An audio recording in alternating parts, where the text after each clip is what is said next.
The work that I did at the Dubai School of Government, or the work that we're developing, is really a framework that supports the implementation of the United Nations Convention on the Rights of People with Disabilities, the Disability Convention.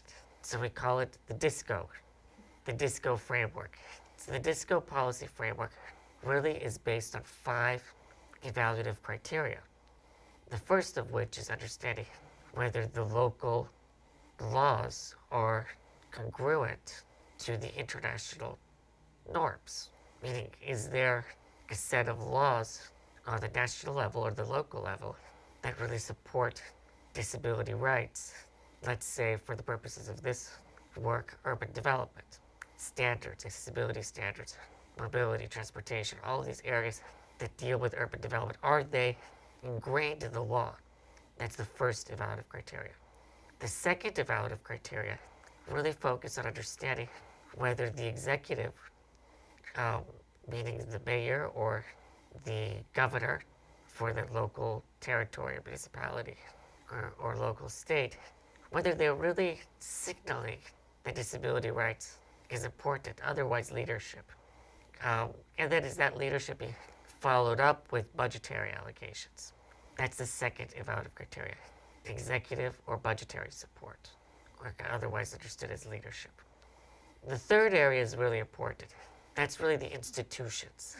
Now, there could be a law and there could be leadership, but are the local institutions engaged in coordinating the disability policy across sectors? And is there administrative capacity to actually carry out this work? Because in a sense, you're reforming and identifying laws. You're changing a place, and you need to coordinate with a lot of stakeholders. So the third is administrative and coordinating capacity, which is really understood as institutional capacity. The fourth area is critical, and quite frankly, the most underlooked, which is that we have to understand that people may not understand disability rights. They may not get those ideas.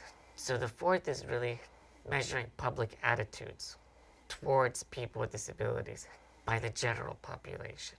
So people may say, but why do we need to make the streets accessible if there are no disabled people on the streets?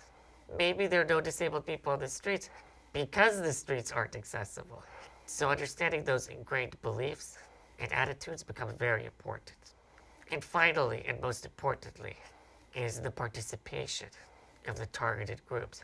Are people with disabilities and their organizations engaged in urban development and urban planning? Are they helping to inform the master plan for the city? Together, these 5 criteria help inform the DisCo policy framework and help countries implement the Disability Rights Treaty on the local level.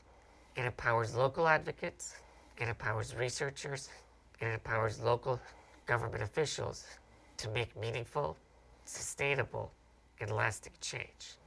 Thank you.